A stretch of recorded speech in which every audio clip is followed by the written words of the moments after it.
welcome to a live episode of Bitches Love Sports. I am your host, Bitch 2, the interim solo host of this podcast. And hey, it's actually good to see people chiming in or joining in the comments. I wasn't sure what to expect today with it being a holiday. And I was just like, well, I need to get back in the habit. Either people will show up or they won't. And what I mean by back in the habit is if you've been watching, I haven't been live in a while. I've actually been posting a lot of pre-recorded content. Like I said, life has been lifing. So I had to kind of take a break from the lives. And then somebody was like, hey, you should probably just go live anyway. Just to get back in the habit. And they were right, because in my mind, I was like, whatever, it's going live. Like, I'll be ready when I'm ready. But getting ready for this live, there were just so many like little things and details that I was like, oh, that just things were flowing kind of weird. But in my mind, I was like, well, nobody will show up anyway. It's whatever. But y'all are here, which is actually good because that means I have someone to interact with. So what's up, JV? Good to see you. Yes, we have an Eastside Herald sighting. Of course, I would expect nothing less. But Harold, I'm not your baby. So you can call me Jazz or you can call me Bitch too. But baby is a no-go. So just a few topics today. Like, I want to get to watching football like the rest of you guys. Plus, I've been house sitting. So luckily, the people I've been house sitting for live close to me. But in a little while, I do need to get back to those little furry critters over there. I just figured it was better. It was easier to do the live here real quick than to try to like take lights and a mic. Harold, are you making sad faces in the comments? Harold, you're silly. I literally don't interact with you outside of YouTube comments. So this is not an indictment on you or your character. I don't know you. And when I don't know someone, I don't let them call me baby. That's all. So yeah, that's it. Nothing personal whatsoever. Nobody in the chat is allowed to call me baby. It's not just you. But I still got a lot of love for you, Harold. Thanks for showing up and being active in the chat. I appreciate you. It also appears that you can hear me, which is good because I wasn't sure. Because, like, I've got the mic set up and it says that there's sound coming through the mic, but I can't hear it in my ear. So we're just going to roll with it. As usual, I'm going to just start and see what happens. So, thank you, JV. Thank you for the support. So yeah, I only have a few topics to discuss today, starting with some shout outs and call outs. And the shout outs and call outs, when I first wrote them, it was a bunch of shout outs, and it still is. And I'm looking for the document. Like I said, there are things that don't flow as easily as they used to when I was going live like every week, twice a week. But yeah, so we're going to start off with the shout outs. Shoutouts are very women-centric. There's a lot going on in the world of women's sports. At some point, I'm pretty sure I'll do a whole dedicated episode to it. But for right now, we're just going to give a few shout-outs to starting with the WNBA. They've got some new brand partnerships with Skims, Miel, and Glossier. That is a clothing brand, a hair care brand, and a makeup brand for people who are not familiar. So this is a really big deal, because there's some really big brands compared to what the WNBA normally deals with. It wasn't that long ago that players in the WNBA were wearing like sponsors' logos on the front of their jerseys, kind of like soccer was, But that was just a testament to some of the things that they had to sort of sell and share in order to get sponsorship opportunities. So the fact that they're getting some bigger brands working with them and they can actually wear their own team logos on their jerseys is pretty cool. So recent Nielsen reports show that women's sports on the whole, not just the WNBA, women's sports viewership is on the rise, despite the fact that coverage is still relatively hard to find. In other words, people are watching the games, the broadcasts are happening, but when it comes to like analysis, when it comes to stories on the players, that's still relatively hard to find. I can attest to that. So most of the studies that show this focus on women's soccer and basketball at the pro and college level, but there's evidence that the future is pretty bright for volleyball too. So this year's NCAA Division I Women's Volleyball Championship, the one that was played between Texas and Nebraska, it broke the all-time collegiate volleyball attendance record for an indoor venue. There were 19,727 fans in attendance for that game. So kind of a big deal. Also, that game was broadcast on ABC, and it was the most viewed college volleyball game in history. Now, I don't know what to compare that to, just as far as what's happening now and in the future, that's kind of a big deal. So shout out to them. It averaged 1.7 million viewers and peaked at 2.1 million, which is a 115% increase from last year. And if you want a little bit more of like something to compare that to, if you think of like NBA games that nobody really watches, like between teams that aren't doing so well and nobody cares about, their low end is usually like 1.72 million. Like high end for for the NBA is like 4 million ish. So the fact that college volleyball is doing low end NBA numbers, it doesn't sound like the best comparison, but it actually is pretty cool. And speaking of volleyball, next shout out goes to the Pro Volleyball Federation for signing its first media rights deal with CBS Sports. The league was just founded in 2022. So in just a year, it already has its first media rights deal, which is expected to include both domestic and international rights. So that's a pretty big deal. And it is a multi-year deal. So this isn't like we'll try it once and see what happens. It's a multi-year deal. It's going to guarantee a minimum of 10 games in 2024, plus their semifinals and championships. So shout out to the Pro Volleyball Federation, which is another women-centric sport, like I said, volleyball. The next two women to get a shout out are Sue Bird and Diana Taurasi, who will host an alternate Christmas Day broadcast, that is tomorrow, of the NBA game between the Milwaukee Bucks and the New York Knicks. So if you watch Monday Night Football, you might have seen the Manning brothers do their alternate broadcast of Monday Night Football. So it's going to be something like that, but it's going to be for basketball, for the NBA, and it's going to be hosted by Diana Taurasi and Sue Bird. So I think for them being so good in their sport and being legends on the women's side, I think it's pretty dope that they're using them. So shout out to them for that opportunity. I hope it creates more opportunities for women and puts like a really big spotlight on what women are really doing in the sports world. Yeah, really. So those are just a few quick shout outs. I feel like I had a couple of call outs that I didn't write down but aren't coming to mind, and maybe we'll get to them later. But like I said, I'm not really worried about it. This episode is all about getting back in the habit of going live, so that's what I'm doing. So on that note, let's talk about Dallas a little bit. So last weekend, Cowboys lost to the Buffalo Bills. It was kind of an embarrassing game. And it's been discussed all week, literally ad nauseum. So I'm not going to go into every detail because I'm pretty sure y'all have been Mike McDaniel and Micah Parsons at linebacker to death. And I say that because I know a lot of the people who watch the show are also followers on Twitter. So if your feed has been looking like my feed, you've seen everything. But I'm revisiting it because of some of the audio that came out from the locker room on Thursday. So Thursday was like, even though this is a holiday week, Thursday was still media availability day. And so we got sound from Micah Parsons and we got sound from Dak Prescott. And honestly, I don't know what I was expecting to hear. But earlier this week, I made a tweet about how I felt like figuring out the solutions for the offense would depend on Dak Prescott. And here's why I said that. All year, we've been hearing about the role of the quarterback in this, whether you want to call it the West Coast offense, the Here We Go offense, the Texas Coast offense, whatever. Mike McCarthy, during the offseason and into the early parts of this season, has made it very clear that this is an offense that requires the quarterback to take the lead and to take control and to take ownership of the offense.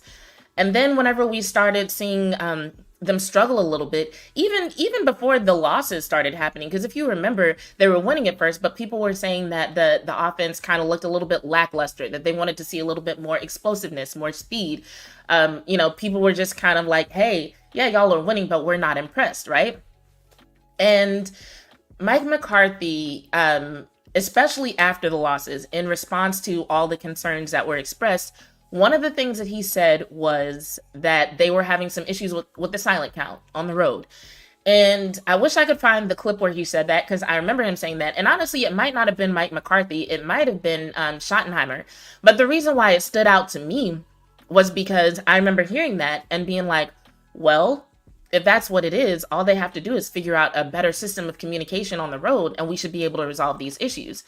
And so I'm surprised that more people haven't brought that up this week, because don't get me wrong, while the Cowboys defense was definitely embarrassed. And I mean, everybody on that field should have felt a way about that performance, and especially Dan Quinn. And I'm gonna get into that a little bit more whenever I talk about Micah Parsons' comments. But I know we want to talk about the defense and how crazy it was to let somebody run over them like that. But the offense didn't really show up either. You know, when people talk about what the offense could have been, they pretty much bring up one play where they had hope, which was that long ball to Brandon Cooks that didn't really work out. And so they bring that up. And then after that, it's like, oh, it was penalties. So I just feel like if all you can walk away from in terms of what the offense did is like, oh man, if that play would have worked out, like if that one play would have worked out, it would have been a whole different game. Oh, and there weren't a lot of penalties, but they happened at bad times. It's like, so you mean to tell me that in this entire game there was one opportunity that people can go back to for the offense to turn it around? No, like the offense didn't do well. There was not a lot of pre-snap motion. You could tell from Dak's feet. I even messaged somebody else who kind of looks at things like that, and I was like, "Yo, is it just me or are Dak's feet off this game?" And the reason why I did that was because that's something else that has come up in interviews and in press conferences. Is that the way Dak connects with his receivers, you can tell by how his feet move. Whenever he looks fluid and it looks like a dance, you can tell that the offense is I can't talk. You can tell that the offense is clicking on all cylinders. But whenever his feet look off and it looks like he's having a little bit of trouble, that's a sign that, maybe he's not comfortable. Maybe the communication isn't there. Maybe something changed post-snap that caused some issues. And so I just feel like people aren't thinking, well, one, I think fans in general don't think enough about what happens pre-snap. A lot of people focus a lot on what happens after the ball is snapped, and they want to see where people are going and where the ball is going. But we really don't put enough weight on what happens pre-snap, on what happens in the huddle, on what Dak does with his hands, his feet, with his voice before the ball is ever snapped. All of that sets the tone for what happens as soon as that ball is snapped, Ryan Clark and Dan Orlovsky actually did a really good breakdown of how the defense responds differently based on what the Cowboys do pre-snap. But the same thing goes for the offense, and you can tell that is like one of the biggest differences between the home and away games is that when they're home, you can hear Dak's voice clearly. You can practically hear every single word that he's saying to his O-linemen and the people on that offense. But when they're away, you don't hear that "here we go" nearly as much. And you can tell by how long it takes him to snap the ball. You can tell by how much more he's doing with his hands and feet. And you can tell by just the various things people do after the ball is snapped. Like the way that people kept getting to him so quickly, like I get the Bills defense is the Bills defense, but it was just ridiculous how quick they were getting to him and how much pressure you could tell he was under and how uncomfortable he looked. But anyway, getting back to the main point, I was shocked that not more people brought up what was said earlier this season about the issues with the silent count, because everybody was asking questions like, what's the problem? What makes a difference? And I'm just like, they have trouble communicating on the road. The communication system was set up for being at home and for Dak Prescott to be able to communicate certain things to his teammates. And on the road, simply put, that's harder. So yeah. I actually want to go to some of the things that Dak Prescott said. And anybody who watches me, traditionally, I do end up doing what's called the burn book segment. And so, yeah, that's what we're going to do right now. Give me 1 second. Give me 1 second, y'all. I am getting back in the swing of things in terms of this. And I'm going to be honest, I honestly did not expect people to be watching. I can't tell how many people are watching because I notice that the number is always off a little bit. But yeah, thanks for watching. Oh, and the reminder I always give people, if you are commenting on Twitter, I was told there's an update to where I can see your comments in the studio, but I don't know for sure. So feel free to come over to YouTube and join us. And that way I can be sure that I see your comments. So if you have something to say and you want to chime in, come over to YouTube and I'll be sure to see it. Anyway. You let it out, honey. Put it in the book.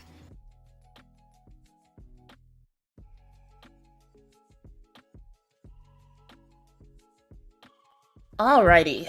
So today's burn book segment is dedicated to one Mr. Dak Prescott. So the reason why I did this, there was actually supposed to be someone else in the burn book segment, actually. But the reason why I ended up putting Dak in the burn book was because of his cookie cutter interview responses. Now, secretly, I'm hoping that these responses were just given to the press so that he could answer questions and kind of move on with everything. But as a fan, as a viewer, as a listener, as someone covering this team, I'm gonna be honest, I was not satisfied with what I heard. So we're going to start off with the first thing that kind of got my attention. And bear with me because I don't think I'm hearing the audio through my Bluetooth. So what I'm probably going to have to do is mute myself and then play it through my speakers so that I can actually hear and then go back and forth. So it might be a little bit of a lag in between, but don't worry about it.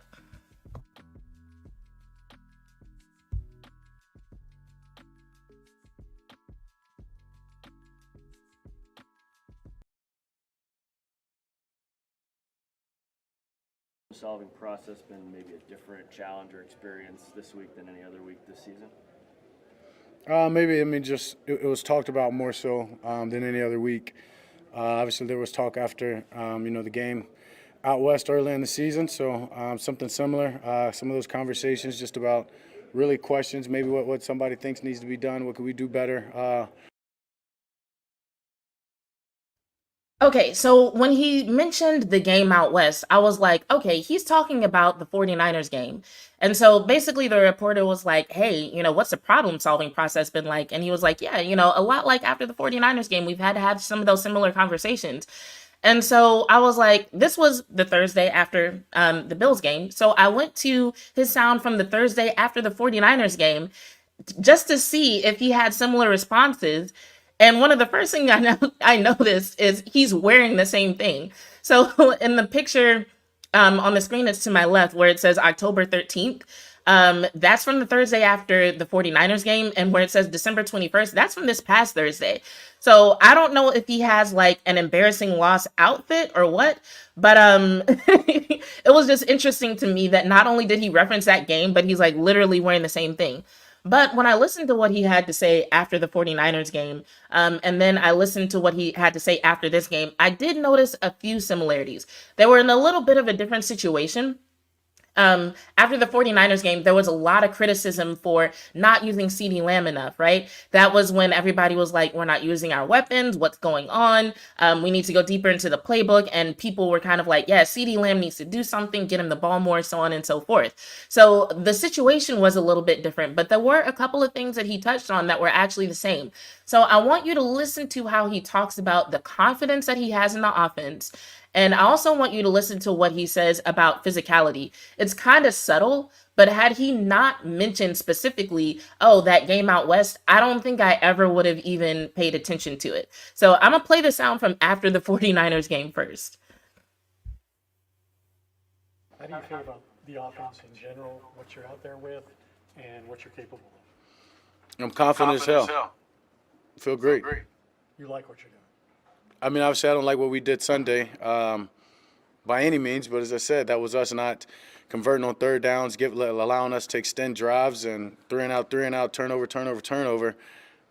Yeah, I mean, you're going to get blown out like that in this league, and that's why, as humbling as it was, didn't see that. We didn't answer the response of their physicality, and but what we've put together, what the plan, everything that we've worked on back in the spring, I'd be crazy to lose confidence in that. Understanding all the work that we've put into this, shit's hard, and it got hard Sunday. And the last thing we're gonna do is give up and quit or say, hell, let's start from scratch and start over. Absolutely not. Yeah, we've got to be better in all aspects of it, but I think that was a huge part of it, and just not being physical. Okay, so he started off that sound, and I did put a little bit of a break in there, but he started off that sound saying, yeah, I'm confident. I'm confident as hell. And then he ended that answer by being like, yeah, we need to be more physical. And so I was like, And there was something else that I actually picked up on first in the most recent sound, but I went back and I was like, let me see what he says about confidence and physicality now and see if he brings that up after the Bills loss. So for anyone who may have just joined in the last minute, what I'm doing is I'm listening to Dak Prescott's, or I just listened to Dak Prescott sound from after the 49ers loss. And now I'm about to listen to a similar chunk of his response after, this past Thursday after the Bills loss. So yes, he's wearing the same thing, but these are interviews after two different losses. So this is what he said this past Thursday regarding his confidence and physicality. I hope so in a sense. Yeah, I hope so in a sense. Exactly, and that's kind of my point. Is I hope so in a sense because of the difference we are, the timing, the confidence that we have. Yeah, but then again, you turn on the tape from last week, and he says he might need to do that. What those guys did. So, and he has the ability to. It's in his scheme. So, for us, it's about preparing, being great at the things that we feel comfortable with, things that you call, whether you call them training camp plays or you call them plays that we've had some reps at, and then really just playing fast and being effective and physical throughout the game, regardless of what they give us. Okay, so once again, even though in this clip, this past Thursday, he didn't say he was confident as hell like he did after the 49ers, in both instances, it was like, yeah, we've practiced this. We're confident in what we're doing. We spent too much time on this to not be confident. But we do need to be more physical. That's something that he said after pretty much in both instances. He kind of reiterated the same thing in that sense. Just a little less confidence was expressed this time, and I don't necessarily blame him for that. But the thing that bugged me about that was the fact that, like, okay, so you're going through the same process you went through after the 49ers loss. Did y'all not like keep that process going? Because I get that you have a different game every week, but you had to know there would be more away games. You had to know that at some point another team was going to get the bright idea to nut up and punch you in the mouth. You had to know that those are things that you had to figure out. So that means after the 49ers game, you already recognized an issue with physicality on the offensive side of the ball at a minimum. Yet you didn't come up with a solution for it in all those weeks. And I know you might not need to bring that same level of physicality against every team, but if you know that your biggest and your toughest opponents and the hardest hurdles that you have to overcome are going to require you to be physical, in my opinion, that's something that you should be working on every week and every chance you get. JV said, we're great with Ferguson down the seam, which we didn't run. There were a lot of things that weren't run. I don't know what was going on, which is like why I was so much like, okay, I appreciate the Micah Parsons at linebacker conversation. It's a conversation that definitely needs to be had, and we'll get to it because Micah did address that in his audio.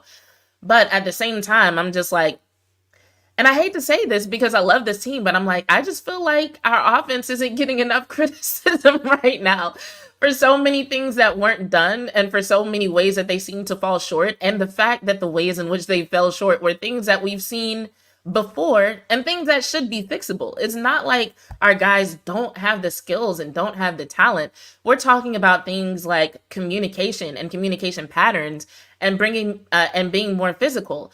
So yeah.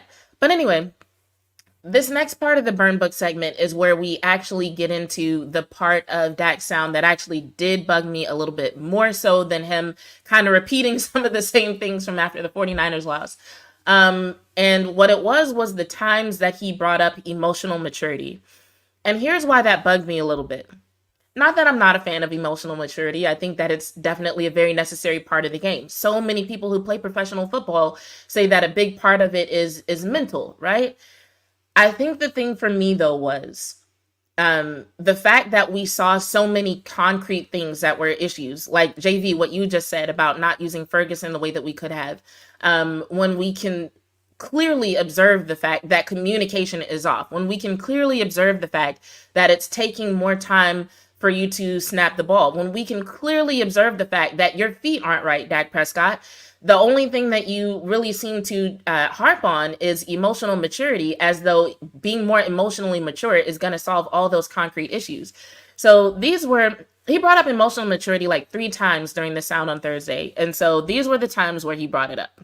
This is a team that prepares the right way, attacks the day the right way, and it can't be any different when you go on the road to a place, hostile environment, with the other with the other team, their crowd getting into it when they make plays, being able to put that aside, show the emotional maturity that we have, especially as the vets, making sure that we feed that into these young guys, and we'll be better. But we definitely didn't live up to the excitement that we approached the game with. So being able to keep that, and I think, as I said, it's really the emotional discipline and maturity of our guys, and obviously that has to start with myself, the veterans, the leaders, and making sure that it goes to everybody throughout the game, regardless of the score, understanding and believing that we're going to win that game in any circumstance. We just got to come out with, as I said, with the energy, maintain it throughout the game, regardless of the score, regardless if we're down, the belief, the emotional discipline, maturity, and competitiveness to not blink and enjoy when it's you against the world.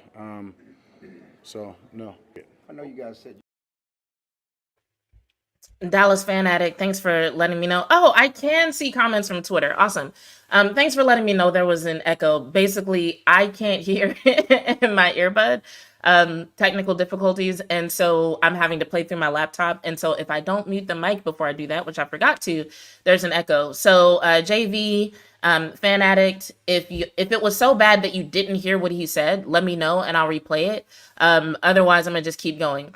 But yeah, so he brought up emotional discipline and maturity 3 times.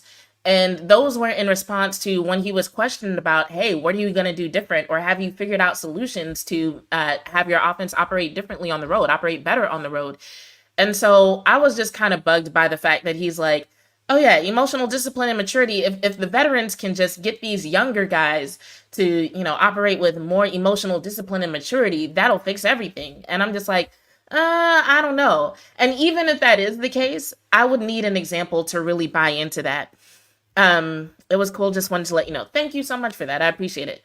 So yeah, even if that was the case, I would still need him to provide some example. Like, hey, for example, the reason why we're having communication issues is because some of the guys are really distracted by the crowd noise and everybody's paying attention except for a couple of guys who just seem to really let it get to them. So we just need them to calm down a little bit.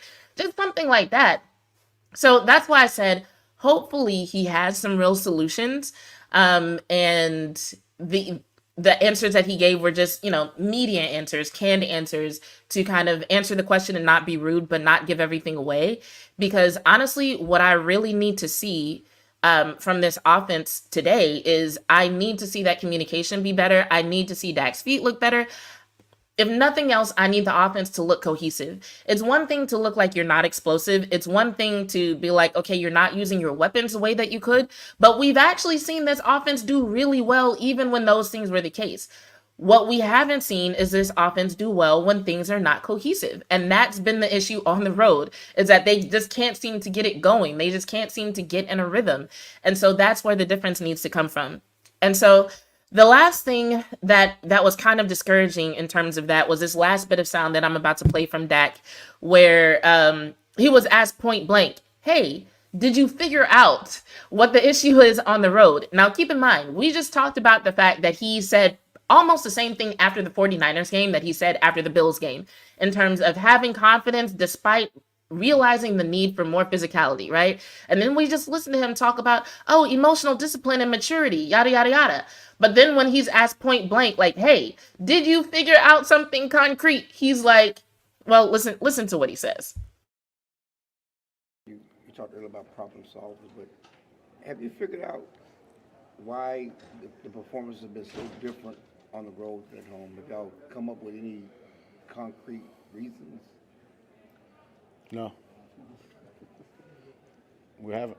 I don't know if there is anything concrete, honestly. A lot of different aspects that go hand in hand, or that go together. Different things you could say, maybe it's this, maybe it's that. At the end of the day, type of guy I am, conversations we had, they're all going to be excuses.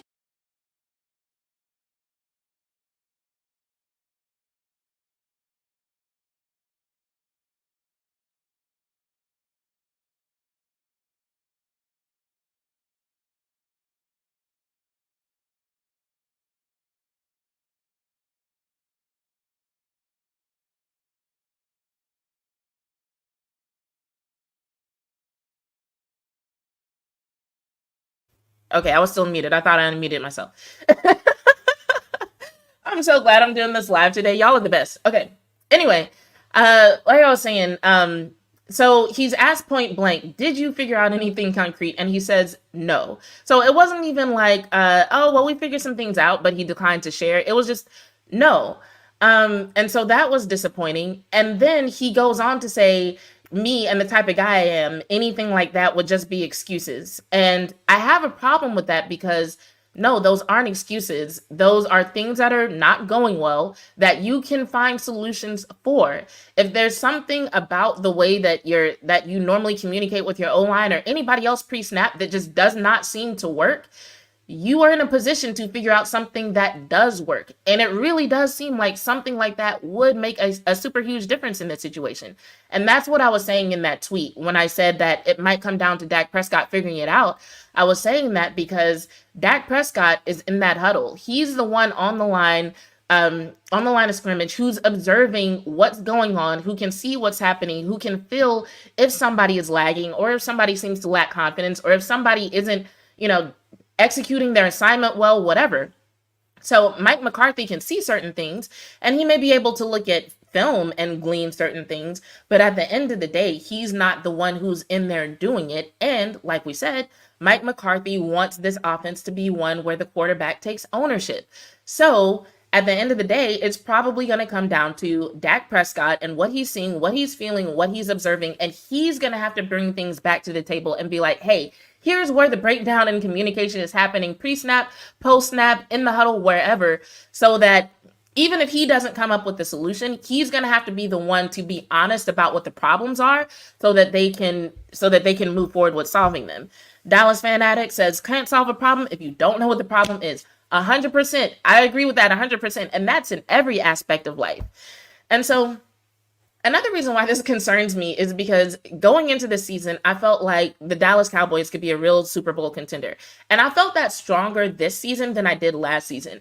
Plus, you have the fact that Dak Prescott, during the offseason, not once but twice, mentioned that it's Super Bowl or bust this year. So he's already set that standard and already set that tone with the team. And we've heard other teammates talk about it. We've heard Micah Parsons say it.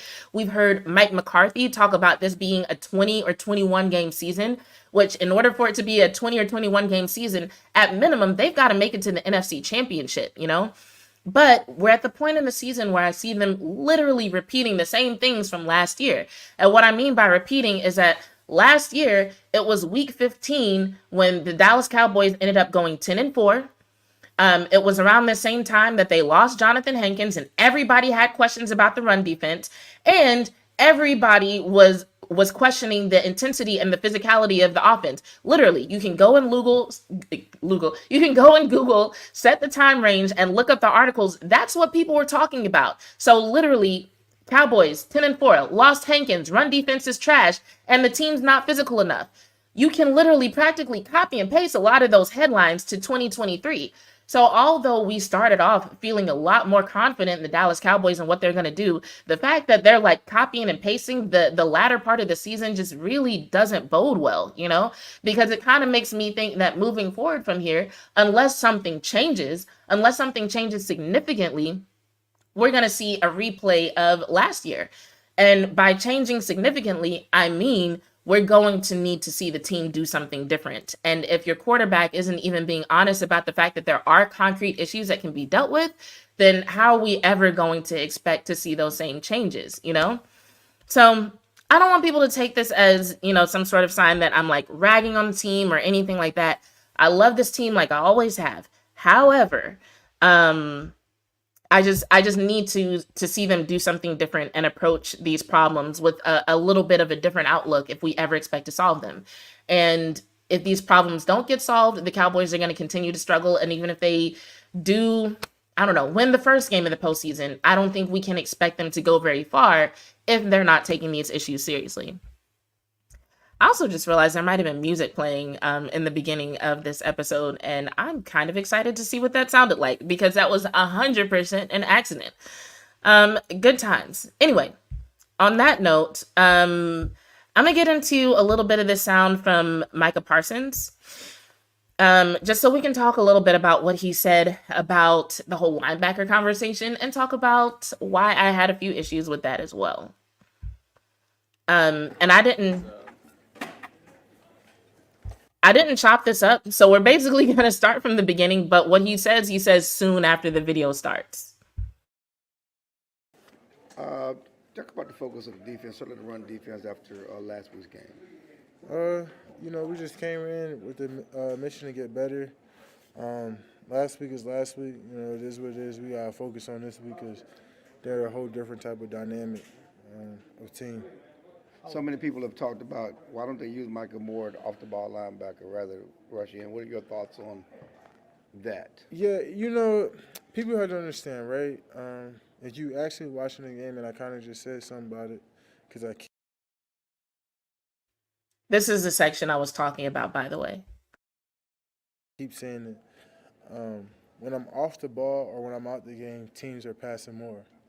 And you got to think, why are teams running the ball? Is it because they don't want to let me pass rush? So, if you're almost helping these teams by moving me off the ball. So I'm going to pause right there to address what he just said. So for anybody who's watching who doesn't follow me on Twitter, isn't in the same Twitter circles, there has been a big conversation with a lot of, some of the best content creators in the business, honestly, about using Micah Parsons more at linebacker.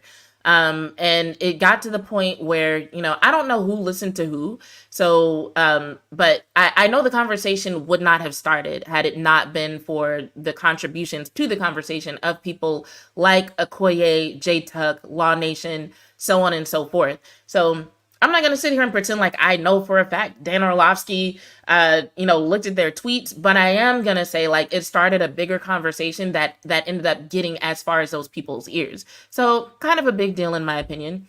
But in this first section of his answer, he's like, oh yeah, you're actually helping them out because they don't want me to pass rush. But we're not saying that everything, and by we, I'm saying we because even though I didn't really chime in on the conversation, I 100% agree with those guys. But the argument isn't that he's got to do the same thing every snap and every play and every series and every game.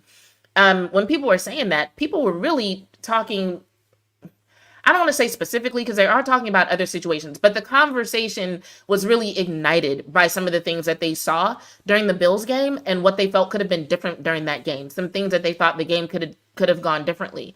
And so during that game, especially, we actually needed them to start passing. So if moving Micah to off-ball linebacker would have gotten them to run a little bit less and pass a little bit more, because, for anybody who watched the last Bills game, Josh Allen made a couple of mistakes. But that's what we kind of needed because our defense can capitalize on the defense, on the mistakes of an offense. So we actually, at least in that game, did need Josh Allen to start passing more. So when he's like, well, you're actually helping them, nah, in that case, it might not have been helping them. And it's not like not doing it was helping us. So let's keep going.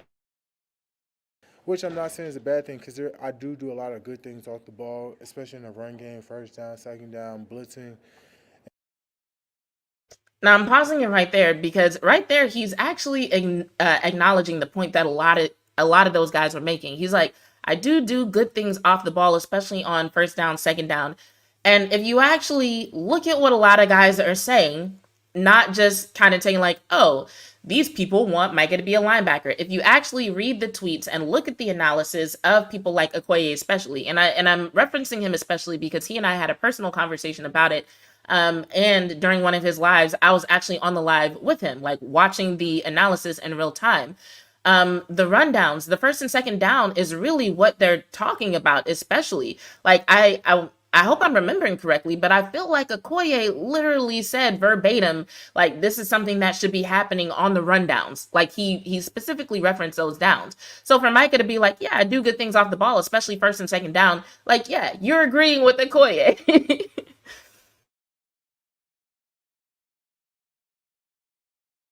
Is out there in the field, so that's just how I feel about it. Just relax. We're going. People don't realize this is Damon's first year of really playing. What does that mean? People have to play, right? We know I can play linebacker game, and I kind of just said something about it because I keep saying it. When I'm off the ball or when I'm out the game, teams are passing more. And you got to think, why our team's running the ball? Is it because they don't want to let me pass rush? So, I mean, if you're almost helping these teams by moving me off the ball, which I'm not saying is a bad thing because I do a lot of good things off the ball, especially in the run game, first down, second down, blitzing, and things like that. But also, people also got to realize where we at in the season, right? We at a point in the season where we're getting ready for playoffs. So what does that mean? People have to play, right? We know I can play linebacker. We know I can rush. We know I can do all these different things. But you're trying to see what others can do because when it comes playoff time, you want your best players out there. And how does that look? You know, what can each player do, right? So we building foundation, right? So here's the issue that I had with that section of his answer. Once again, talking about the Bills game specifically, it's like, if you need to see what other players can do, I can understand needing to know that as you go into the playoffs. But we're talking about a portion of the season where there's seeding implications, and we know that seeding will make a big difference for this team. So I just don't want to see the team sacrifice a potentially good seed for the sake of seeing who can do what, especially not in a game where it's just so obvious. You know, we're not talking about a close game where it could have gone either way and we needed certain people to get more experience. We're talking about a situation where we consistently saw Marquise Bell. We saw Cook literally look at Marquise Bell like, I'm running towards that guy, right? So we saw this dude get run over and over again. I'm talking about getting trucked 30 yards down the field, right?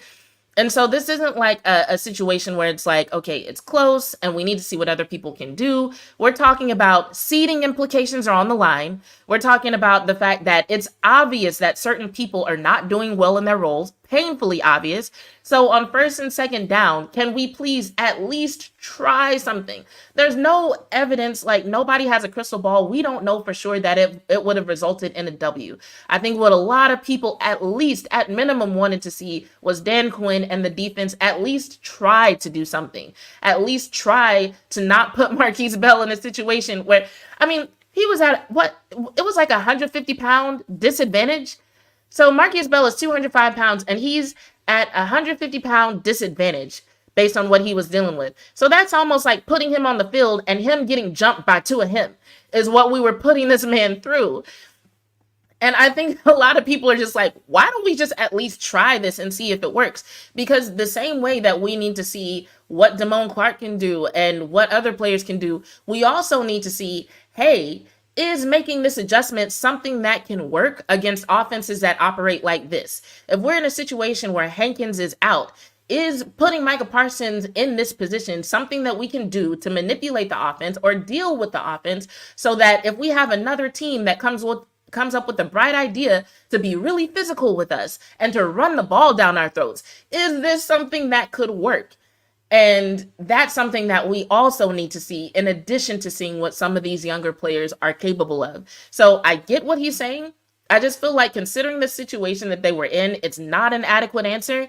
And also what everybody else is asking to see is also something that needs to be observed and tested. Mills said, yeah, we needed to make the correct adjustments in the run game. Yes, 100%. And that's all people are asking for. JV says common sense coaching. JV, I was told that common sense isn't all that common.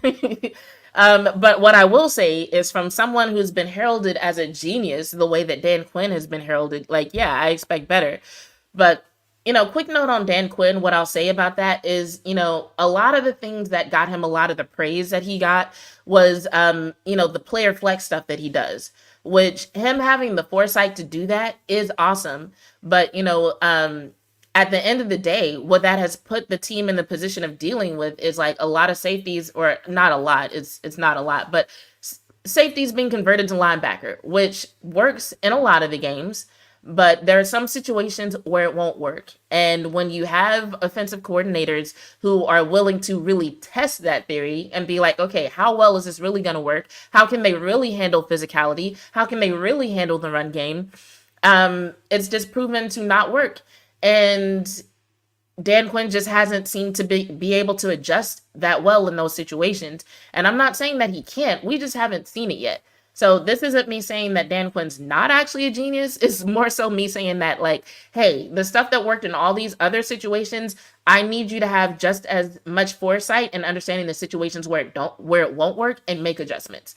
Because we definitely can't, assuming Dan Quinn stays with us, we can't have this at these points in the seasons where these away games are important. Because think about it, had the Cowboys won that game, it would be a very different conversation about what's about to happen in the postseason, right? So we can't be in situations where people are willing to risk and put seeding implications on the line for the sake of trying stuff out and trying to build a foundation in week 15. And we absolutely cannot have it going into the playoffs. Dallas Fan Addict said, not sure if you talked about this, but what do you think about the CB picking up Sue or another free agent? I haven't talked about it because those kinds of conversations don't really lend themselves to my skill set. From what I've heard, like I've heard people say that Sue isn't really, what the team needs right now, whether it's because they believe he's not what he used to be or for some other reason. I personally, I'm not against it. Now, I haven't looked at like salary cap and who would have to be moved off the roster and all these other things, but just conceptually, I'm not against it. Especially when we think about what we've seen from Evans. And honestly, that's another thing that I'm hoping to see today. I want to see more of Evans on the field because when he was out there, he was physical and he was making a difference, but he just wasn't out there nearly often enough. And so honestly, Evans, using him more might be good enough. But getting someone else who's physical like that could definitely help. So, if they figure out a way to do it and make it work, I'm all for it. Mill said, we need to be able to play another style of defense as well. I hope that the game opened DQ's eyes. I hope so too, because it's something that they dealt with last year when Dan Quinn was here last year. It's something that, if you heard the sound I played earlier from Dak Prescott, it's something that they were talking about earlier after the 49ers lost about the need to be more physical. And so I'm like, okay, at what point do we figure out how to pull that out of the team? Because I've heard what some of the pundits have been saying about like, oh, the Cowboys, they can only play well in perfect conditions. I heard one pundit call the Dallas Cowboys a bunch of divas. People are saying they only do well when they're in their cushy locker room and they get their home cooking and, they don't have to stay in hotels. Basically saying that our dudes are soft is what these people are saying. And I don't believe that, but it's hard to counteract that argument when you go on the road and you look soft. So, yeah, I do hope that opened DQ's eyes, and I do hope that we see another style of defense and another style of offense today. I don't think there was much more else that I wanted to cover from Micah, but I'm going to let it play just in case. Regular season is meant for you to win. You're going to obviously lose some games. The NFL is hard to win, but obviously a lot of people have to grow. People don't realize this is Damon's first year of really playing at the NFL. Last year, he was coming off his injury, was going back and forth, rotating a lot with Leighton and Anthony Barr. Didn't really play. So this is his first true year of playing LB. So, I came in here and I was an All-Pro, but not everyone does that. Like, that's not like a rarity thing, like, where it's common. Like, I think people got to relax a little bit, give it some time, give it to some space, let people grow. Get a rhythm for the game, bro. Like, this isn't an easy sport to play, especially this is the highest level. The best players of each position is out there in the field. So, Okay, I'm probably going to end it there. But yeah, he's like, the purpose of the regular season is to win. And you're going to lose some games. Like, yes, you are going to lose some games, but what you learn during those losses and how you lose, those things absolutely do matter. And so I think I heard going into this game, I heard a lot of people saying that, they expected the Buffalo Bills to put up a fight because, one, Josh Allen is not a bad quarterback. Also, if you've been paying attention to what they've been doing since they got that new offensive coordinator, you kind of knew that they had it in them to come in and put up a really good fight against the Cowboys and that they had the potential to win. A lot of people were on the same page that, like, hey, this isn't really, like, despite their record, this is not a given W for the Cowboys. People understood that, but I think people were just disappointed in the lack of adjustments and in the way the team lost and what that possibly means for the rest of the season and for the postseason. Dallas Fan Addict said time with 3 games left. That's what I'm saying. I'm like, yo, this is not the time to be trying to build a foundation. This is a time to figure out what you are going to do when you're facing teams that are ready to like step on your neck because they don't want to go home, you know? And it's like the Bills were playing for their playoff lives. And now we're facing another team with runners, with track runners, who is also playing for their playoff life. So today it's going to be a tough game as well. And if the Cowboys haven't taken the past 6 days to figure out their whole physicality issue and the communication issues and figure out what to do with Micah Parsons that actually makes sense for the defense, it's going to be another rough watch. So we'll see. I would love to keep going on about that with you guys, but I do want to talk about one more thing before I sign off. And this is something that I might actually chime in more on Twitter, but it's this whole thing about Simone Biles and Jonathan Owens. And if I'm able to multitask, I might pull up part of the clip. But for those who haven't seen it, basically Jonathan Owens went on the pivot, and that's one thing. It took me forever to even realize the podcast everybody was referring to was the pivot because I'm doing so much during the week. Usually whenever I watch the pivot, I watch it in like bunches because they'll have like a lot of good interviews, and I might have a day that like while I'm cleaning or doing something else, I might listen to or watch 4 to 5 episodes of the pivot at one time. I don't necessarily watch them all as they come out, right? And so everybody was like, oh yeah, Jonathan Owens went on this podcast and he said da da da da. And so then when I realized it was the pivot, I'm like, that doesn't even sound like the type of conversation that would happen on Ryan Clark's podcast. So I was like, let me do what I always do and actually go listen to the interview. So what a lot of people had issues with was apparently, this is how it was presented on social media by people who are criticizing the situation.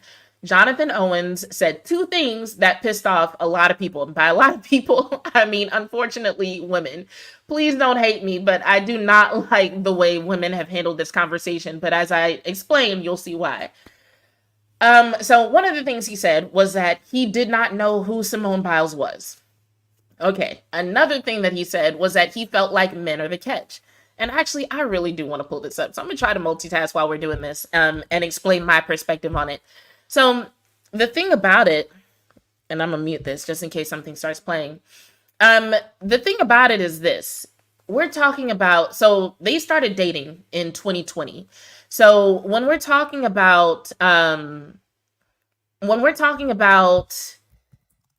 whether or not he knew who Simone Biles was, it's like, unless you were paying attention to the Olympics and paying attention to gymnastics prior to 2020, which a lot of people really weren't, you did not know who Simone Biles was, or you couldn't pick her out of a lineup. Like a lot of people, and JV, you're right. And I'm gonna get to that point in a second. That's why I wanted to pull up this clip.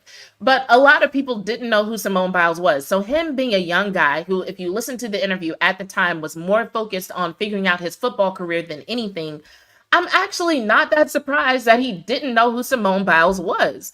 It's really not that crazy of a thing to think. But hold on. Give me 1 second, because I do want to find the section where he said about men being the prize, because I feel like that's just so relevant to this conversation. So let me mute myself and then find it. Like, give me like a minute. You're going to see me like staring at the screen and fiddling around, but I want to find it. It's early in the episode, but I want to find it and play it for you. Actually,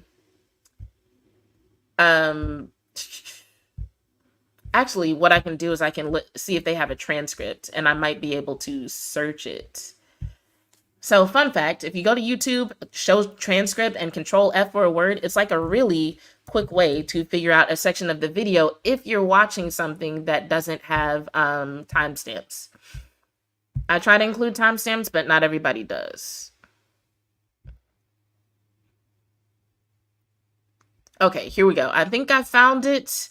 For anyone following along, I'm going to start at about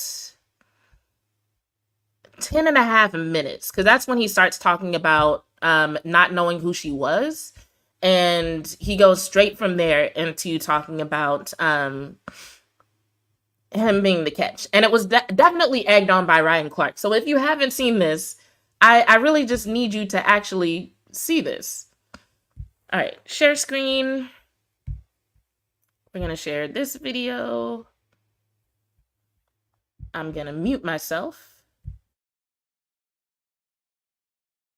I come back to my phone and then she messages me on the app like, hey, you know what I mean? And man, this got to be fake. Like, I don't know. I didn't know who she was at the time, but like the first thing that I saw was that she just had a bunch of followers. So in my mind, I'm like, okay, she got to be good. I promise you, I'm a real life story. When she won the Olympics, I was in college, and we didn't have NBC, we didn't have Olympic channels, and we're in camp. Late July, early August. So I'm not paying attention to, so I never would have had a moment to where I would have watched, like, Jonathan, I'm gonna let you finish your story, man. Continue. But like I was saying, man, she messaged me. This was like a Tuesday, and we were texting back and forth, and then we hung out Friday, man. And we couldn't do much as COVID happened. Everything was shut down. So she came through down to Houston. She lived in the suburbs, so she had to drive about 45 minutes to me. Then the rest is history, man. So you was really the catch in. I always say the men the catch, man. I always say we the catch, man. Yeah, so she really booked you. She did, though. Is what you saying. Because I was fighting it. So in truth, if I say this out loud, was Jonathan Owens ain't really want Simone Biles. Is what you're saying. At the time, I'm not going to say that. That's what you're saying. I was afraid. I was afraid to commit. I'm like, man, this is my third year. I'm trying to, I'm like, it's kind of early. But, like I said, man, it happened when you least expect it. And we hung out, man. It was like we hit it off instantly. We just laughed the whole night. Man, play, look, go ahead. I really wanted to talk about football. Did you tell her you didn't know who she was? Actually, my question to her was like, who's your competition? I didn't know nothing about gymnastics, so I'm just asking Nobody. her. Yeah, and that's what she's like. She told me, like, myself. That's the most vivid memory I have of that. She was like, my.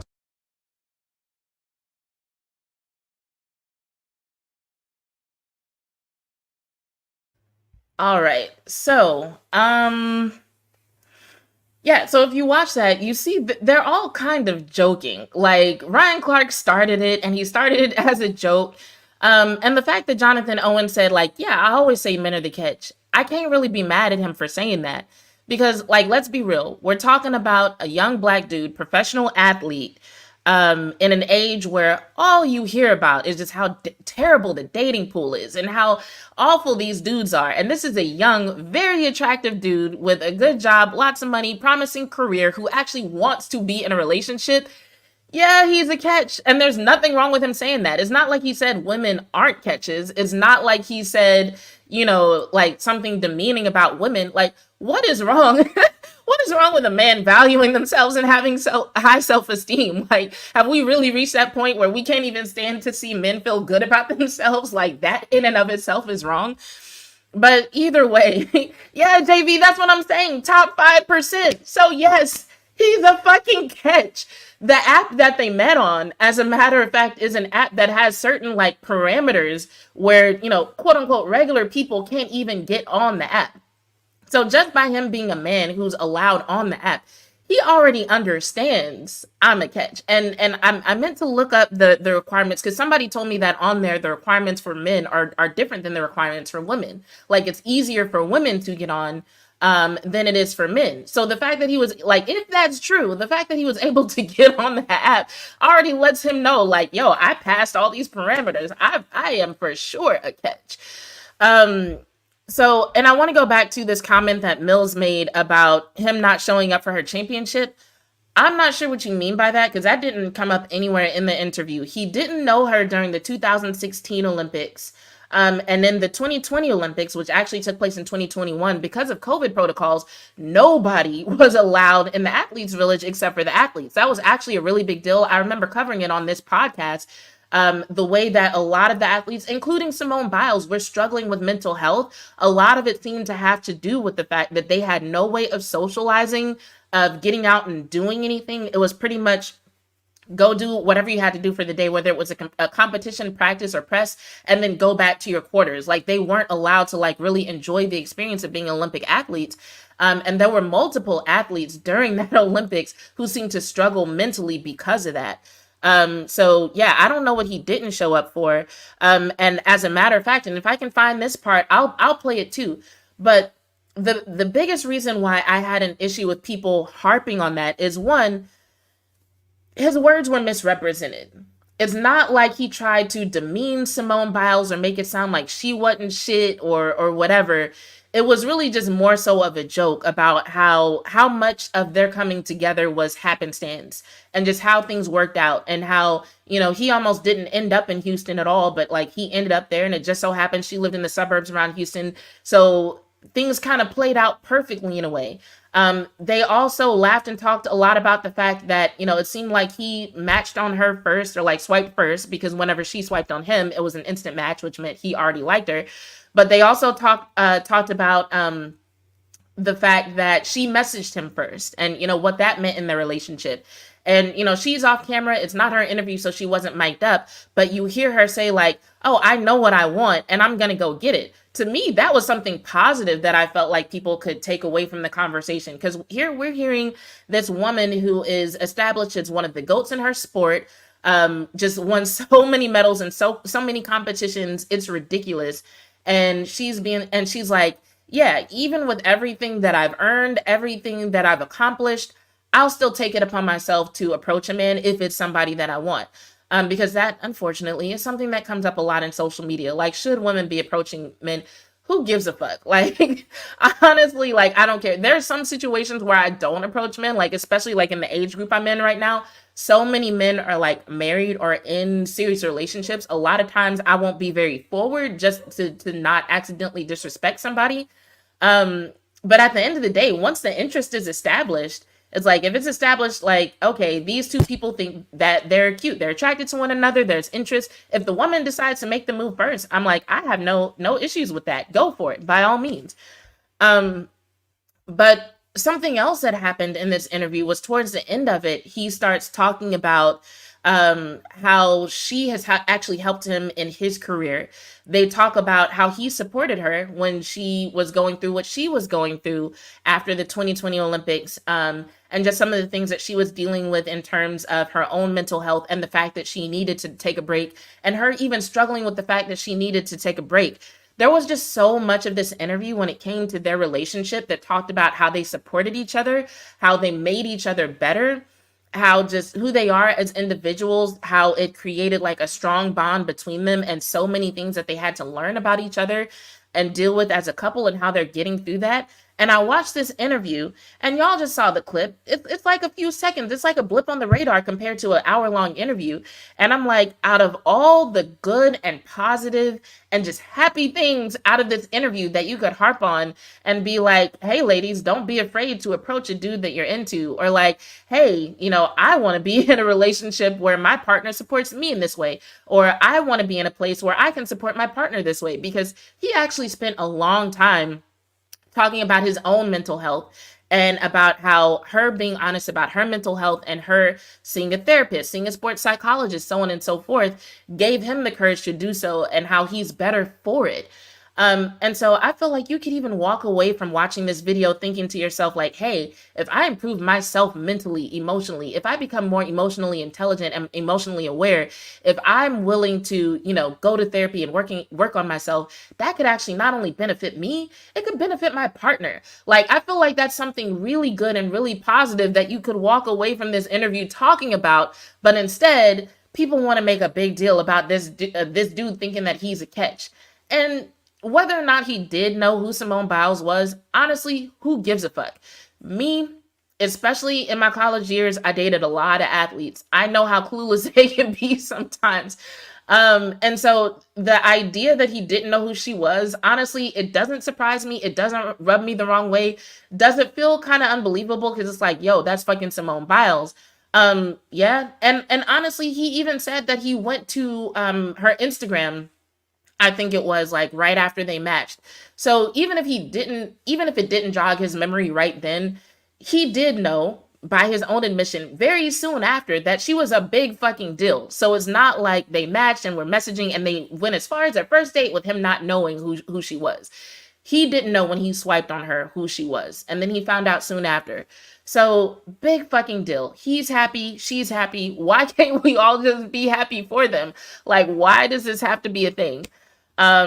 So if you haven't seen the whole interview, I would urge you to go back and watch the whole thing, because it really is beautiful from the standpoint of one, just listening to an undrafted free agent tell his story and talk about all the things that he had to go through and the way that he had to dedicate himself in order to live out his dream. You can take the whole relationship shit out of it, and it's just a good interview to watch for anybody who's ever felt like, yo, I have to start from the bottom with this. People think I can't do it. People think I'm not good enough. I don't know if I'm good enough. I'm doubting myself. And to hear this guy tell his story and talk about going from an undrafted free agent who suffered an injury right before going to college, and now, being a name that's pretty well known in the world of pro football, that in and of itself is inspiring.